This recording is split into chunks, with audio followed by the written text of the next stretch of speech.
안녕하세요. 도영의 한국어 공부방에 오신 것을 환영합니다.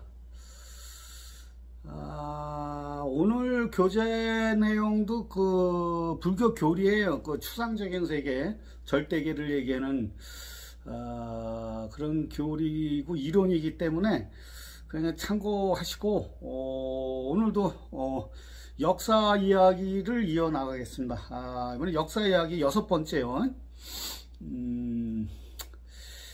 오늘 이제 우리나라에서는 일제강점기 그때부터 시작을 할게요. 1910년부터 1945년까지 일제강점기. 그 중간에 뭐 여러가지 사건들이 있었지만은 가장 큰 사건이 우리나라 대한민국 임시정부가 수립되죠. 1919년에 임시정부가 수립돼요. 그래서 이제 초대 대통령으로 이제 이승만 씨가 총통이라고 그래가지고 자기가 이제 대통령으로 취임하는데, 저번에도 한번 말씀드렸죠. 근데 이제 편지가 발각이 돼가지고 탄핵을 받잖아요. 미국 정부한테 자기네들을 지배해달라고, 일본에 의해서 자기들 나라를 지배해달라고 편지를 미국 정부한테 보내요. 그게 발각이 돼요. 몰래 보냈는데. 그래가지고 탄핵을 당해가지고 임시정부에서 대통령제에서 쫓겨나가지고 이제 미국으로 도망가는데, 거기서 이제 또 미국 정부하고 이렇게 해가지고 또 메가도 쪽으로 또 손을 대가지고 아주 여러 가지 그것이 이제 근현대사의 역사에서 다 그게 밝혀지고 있거든요, 지금. 하여튼 그렇게 해가지고, 2차 세계대전이 끝나고 일본이 패망한 다음에 이제 미소 군정기로 들어가죠. 그래서 우리나라는 이제 미국이고 저쪽은 이제 소련이라서 군정기가 된 다음에 이승만 정권이 이제 1948년에 정권이 수립이 돼요. 그런 다음에 이제 한국 전쟁이 이제 터지고 나서 4.19로 인해서 이승만이가 쫓겨나죠. 그리고 나서 5.16 쿠데타가 일어나서 박정희 정권이 이제 수립이 되고, 이제 이런 식으로 이제 나가죠. 우리나라는.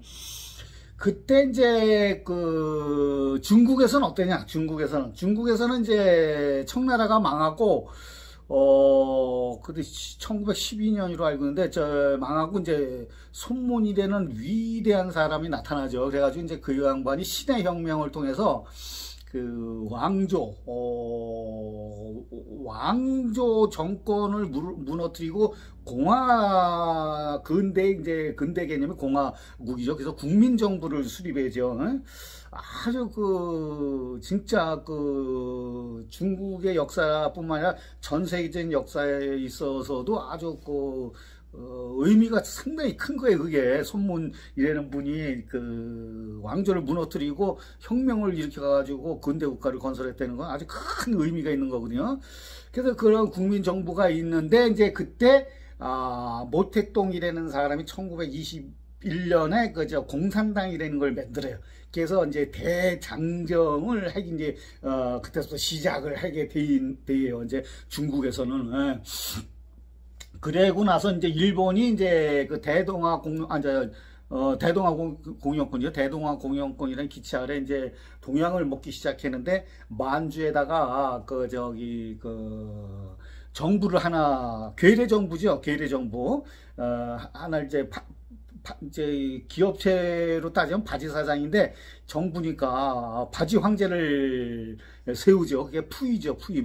청나라 마지막 황제인 푸이를 갖다가 거기다 황제로 앉히죠. 그래서 만주이라는 걸 세워가지고 만주사변이라든지 남경 대학살이라든지 이런 걸 막 저질러요.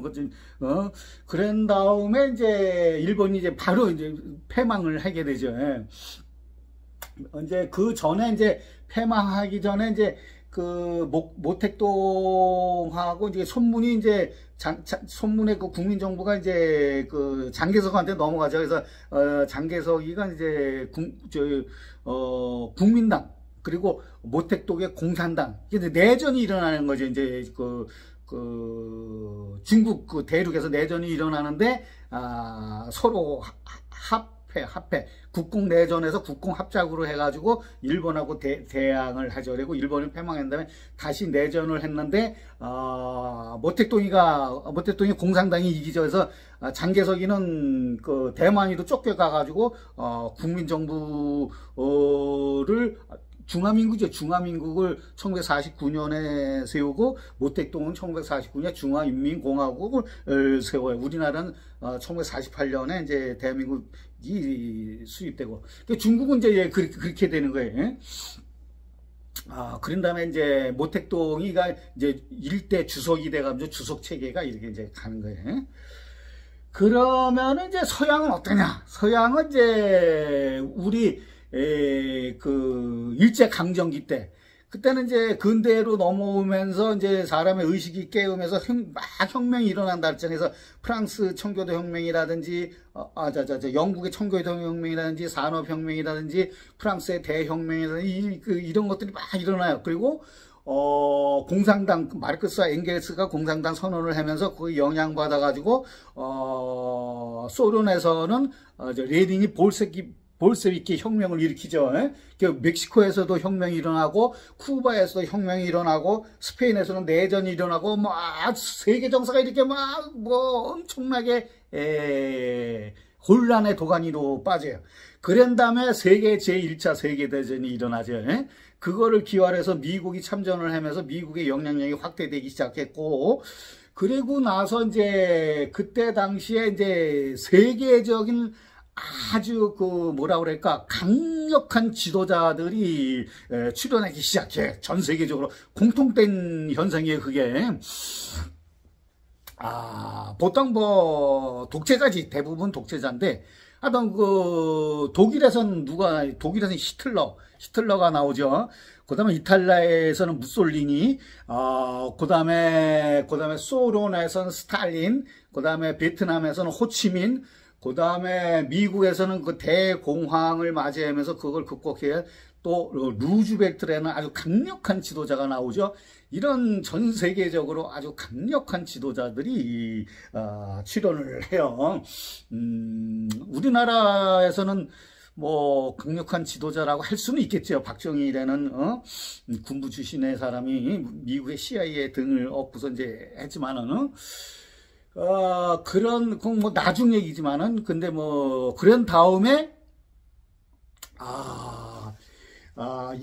전 세계 또 이제 2차 세계대전이 일어나잖아요. 전 세계 2차 세계대전이 일어나면서 독일하고 일본이 패망하면서 냉전 체제로 흘러가잖아요. 그래서 미국과 소련이라는 두 강력한 집단이 서로의 이념을 가지고 대립하는 그런 냉전 체제가 일어나면서 거기 그 냉전 체제의 산물, 가장 뭐랄까 혜택하고 반대되는 그런 암울한 시대를 겪는 것이 한반도 38선이 그거잖아요. 냉전 체제의 산물이잖아요. 그게 냉전 체제의 산물. 그러면서 그때 이스라엘 정부가 49년, 그러니까 이제 중국 중화인민공화국이나 똑같은 1949년에 이스라엘 정부가 세워지고, 그 다음에 뭐 유엔이라든지 나토라든지 이런 것들이 계속 창설이 되면서 또 계속 2차 세계대전이 끝났는데도 계속해서 이제 그 전쟁이 끊임없이 일어나요. 그 전 세계적인 현상에. 우선은 제2차 세계대전이 끝난 다음에 제1차 인도 차이나 전쟁이 일어나요. 그래가지고 그게 또 뭐 2차, 3차 계속 이제 이어져요. 그 다음에 중동에서는 무슨 중동 전쟁이 일어나는데 제1차 중동 전쟁이 일어나서 끊임없이 2차, 3차, 뭐 해서 7차까지 뭐 계속 끊임없이 일어나고, 또 우리나라 한반도에서 뭐요? 한국 전쟁이 일어나지. 한국 전쟁이 일어나지. 그러면서 그게 뭐 다른 도울 선생 같은 경우에는 동남아시아의 30년 전쟁이라고 그러거든요. 그게 30년 전쟁이 일환이 중국의 국공내전, 국민당하고 공산당의 국공내전서부터 출발해가지고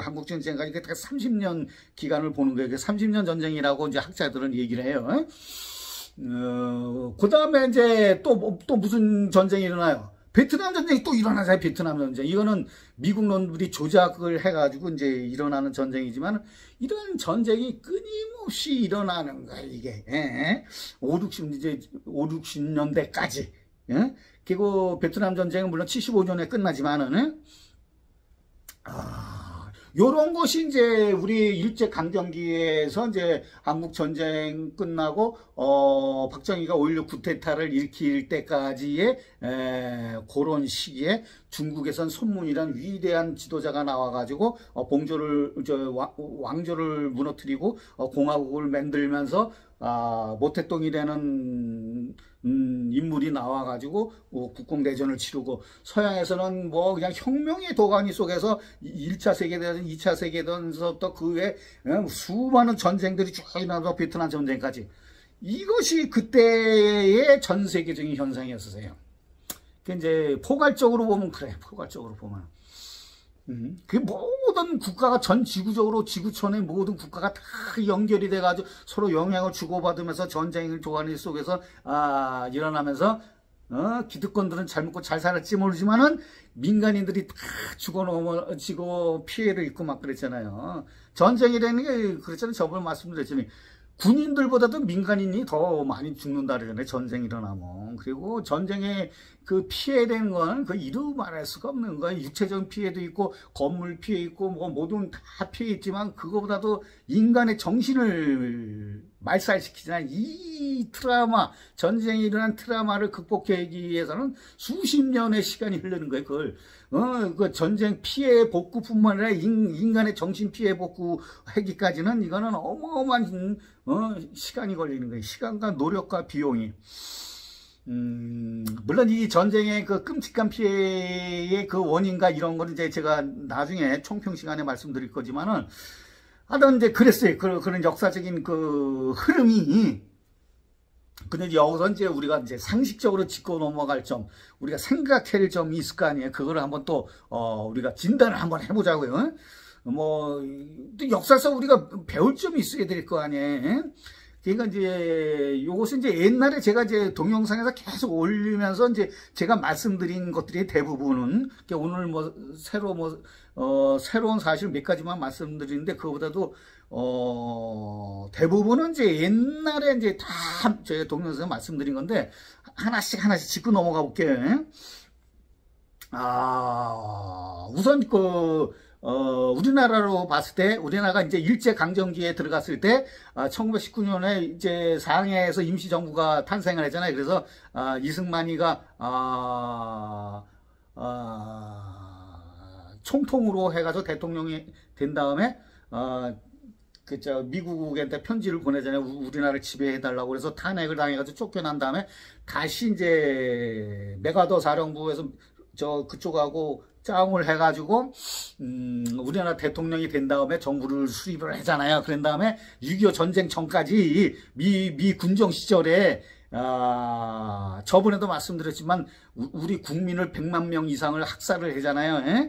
보도연맹 사건이라든지 제주도 4.3 사건이라든지 여수 순천 민중항쟁운동이라든지 이런 거 다 이승만의 그 명령하에서 저질러진 민간인 학살이 100만 명 이상을 죽였잖아요. 이승만이가. 저번에 말씀드렸어요. 그게. 그리고 나서 이제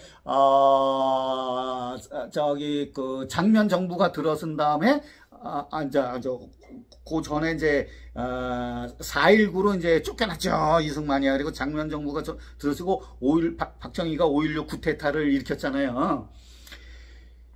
저번에 말씀드렸지만 5.16 쿠데타를 일으킨 거는 CIA의 공작에 의해서 했다고 제가 말씀드렸죠. 그거는 CIA 국장이 영국의 BBC 방송하고 인터뷰한 내용이 나중에 밝혀져가지고 그게 밝혀졌다 그랬잖아요. 그래서 CIA가 해외 공작에서 가장 성공적인 사례가 한국의 5.16 쿠데타라고 그놈이 인터뷰를 했어요. 그게 이제 나중에 밝혀졌고, 그래서 이제 CIA가 공작했다는 것이 이제 밝혀졌고, 그러면서 이제 박정희가 5.16 그 쿠데타 일으키기 하루 전날 김일성이한테 그걸 알리죠. 보고를 해죠. 내일 내가 이제 쿠데타 일으키는데 당신들 나라를 쳐들어가는 거 아니니까 안심해라. 이렇게 먼저 하루 전날 보고를 해요. 김일성이한테. 그리고 그 다음날 이제 쿠데타를 일으킨다고 제가 그것도 말씀을 드렸죠. 그건 다 밝혀진 거예요. 그런 다음에 이제 그 경제개발 5개년을 하잖아요. 저기 그 박정희가. 근데 저희 경제개발 5개년을 어떻게 했냐면 저번에도 말씀드렸지만 장면 정부가 그 세계개발은행인 IBRD에다가 타전을 해가지고 우리가 이 독립 신생국인데 경제 개발을 어떻게 했으면 좋겠냐 해가지고 거기서 보고서가 왔는데 저기 박정희가 그거를 차용해가지고 경제개발 5개년 계획을 수립을 했는데 화폐 개혁도 실패했고 경제개발 5개년도 거기서 온 보고서대로 하지 않고 그걸 거꾸로 해가지고 완전히 실패를 했는데 미국의 케네디 대통령이 프레이저 어레너 의원을 우리나라에 판결해가지고 조사를 다 한 거예요. 그래서 그 사람이 저기 케네디 대통령한테 보고를 올려. 그게 프레이저 보고서라는 게 있거든요. 그래가지고 케네디가 경제고문단을 우리나라에 파견해가지고 새로운 경제개발 5개년을 수립해가지고 그대로 실천해가지고 우리나라가 성공을 해요. 그때 박정희는 한 게 아무것도 없고 지방에 가가지고 막걸리나 마시면서 사진만 찍은 것 밖에 없어요. 에? 그거는 사실이에요. 그건 이제 다 이제 저기 제가 저번에 다 말씀드렸어요. 그리고 이제 새로운 건 아니에요. 새로운 건 아니고 이게 뭐 다 아는 사실인데 여태까지 뭐 공공연한 비밀이었는데 뭐 쉬쉬하고 있었죠. 그럼 몇 가지만 제가 또 말씀드리면은 6.25 전쟁과 관련된 거. 6.25 전쟁 때 6.25 전쟁이 끝나고 휴전협정을 하잖아요. 휴전협정.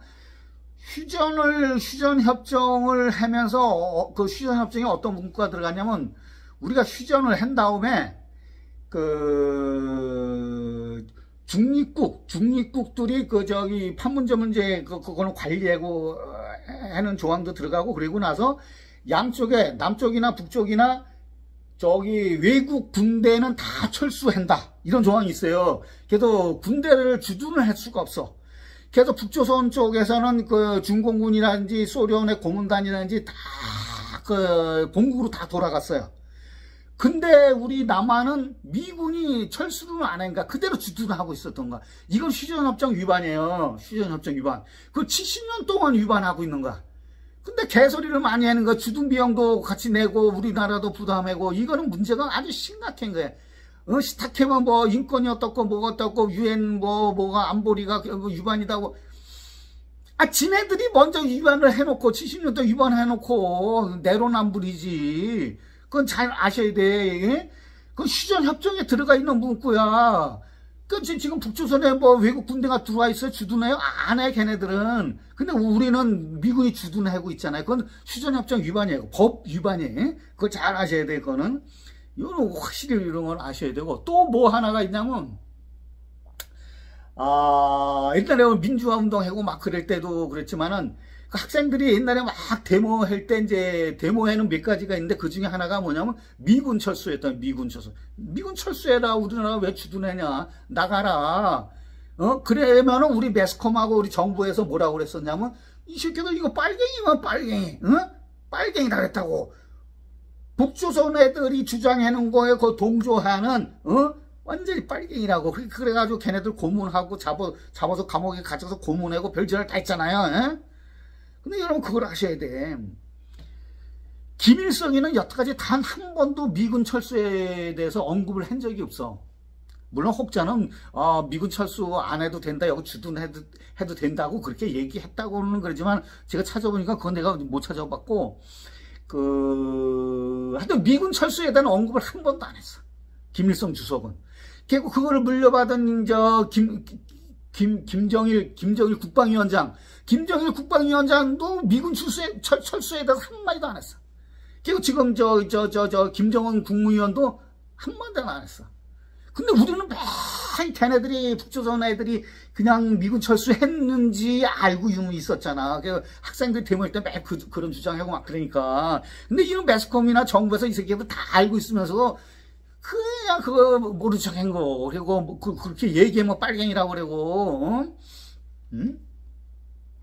근데 그걸 아셔야 돼. 미군은 휴전협정을 70년 동안 어기고 있고, 북조선 쪽에서 미군 철수를 주장한 적이 없다고. 에? 근데 이제 그게 왜, 그것도 뭐, 그거는 이제, 좀 이따 이제 또 덧붙여서 이제 설명할 게 있어요. 덧붙여서.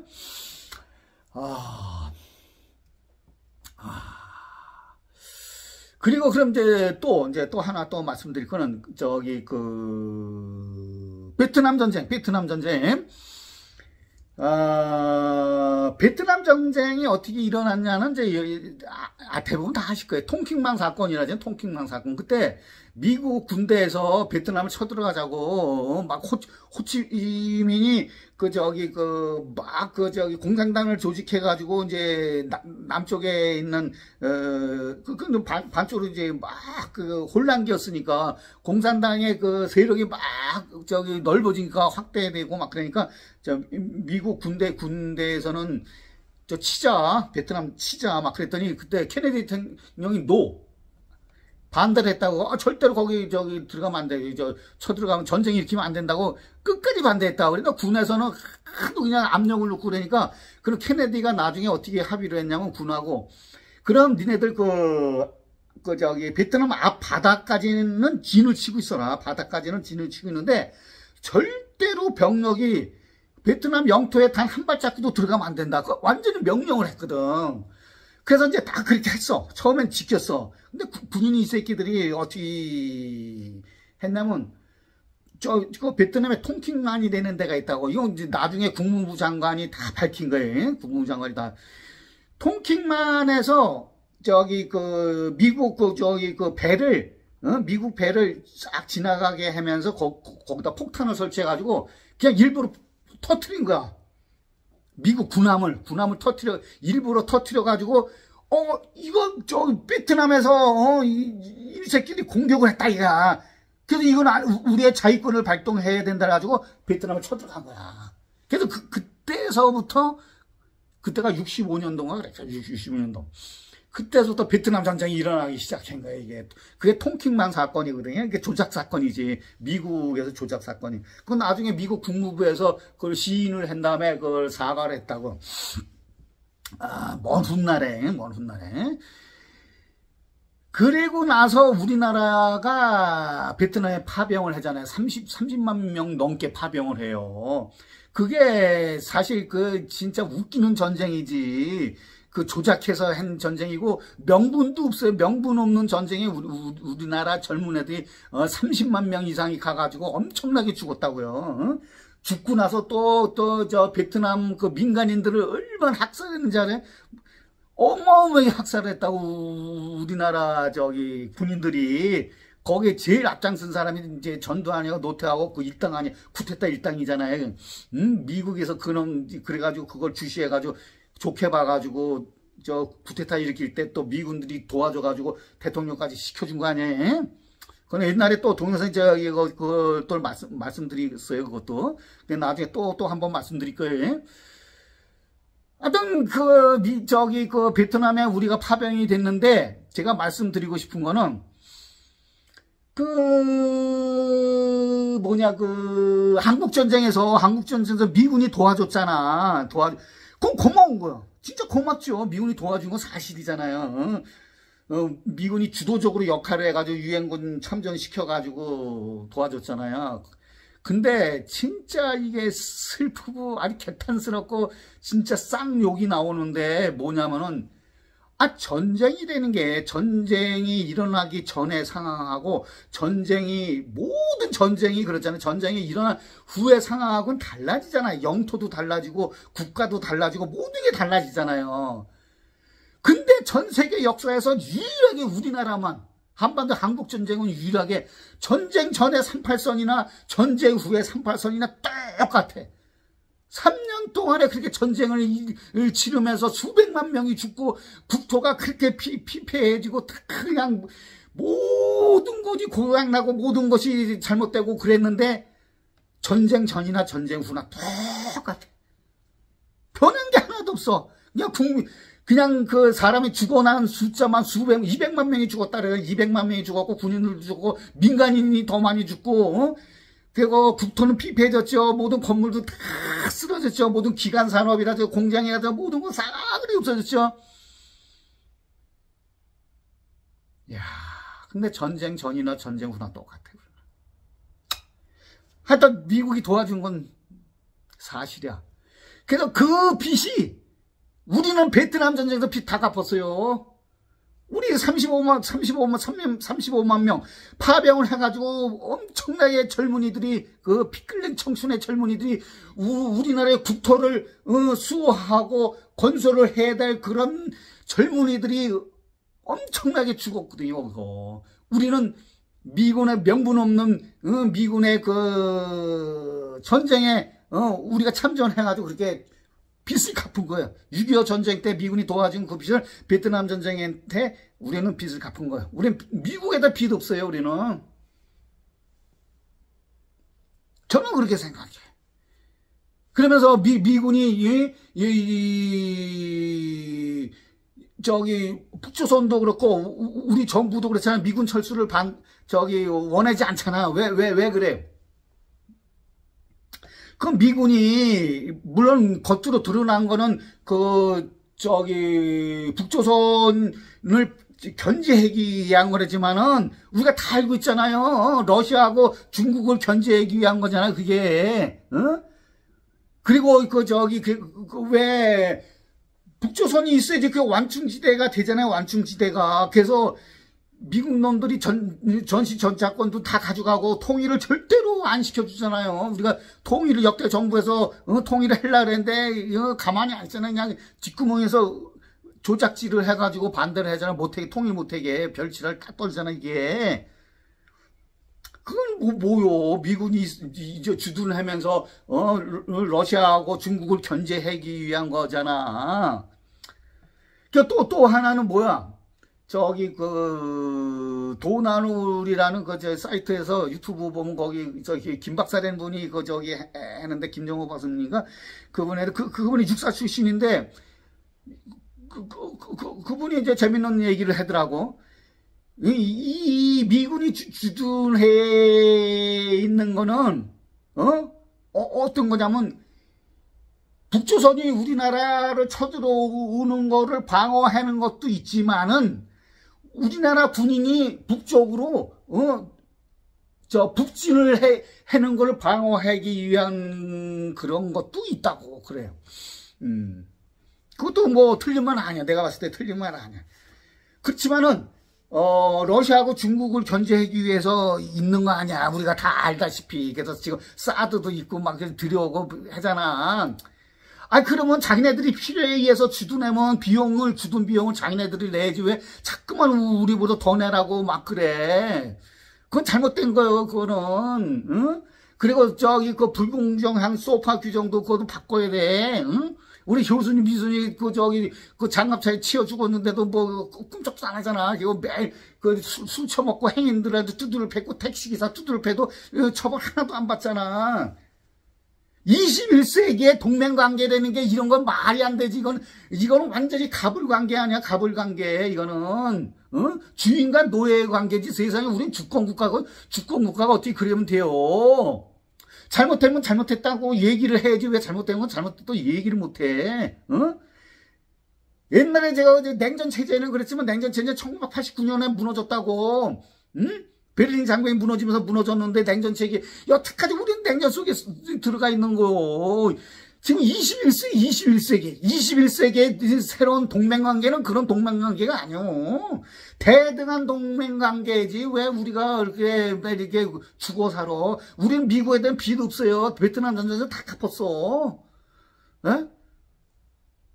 그런 생각만 하면 아주 열불이 그냥 뻗쳐. 여러분 한번 잘 생각해보자고. 이런 것이 우리가 생각해야 될 점이야. 우리가 생각을 해야 돼요. 우리는. 지금 21세기라고요. 자꾸만 이제 열받으면 이제 목소리가 자꾸만 커져요, 제가.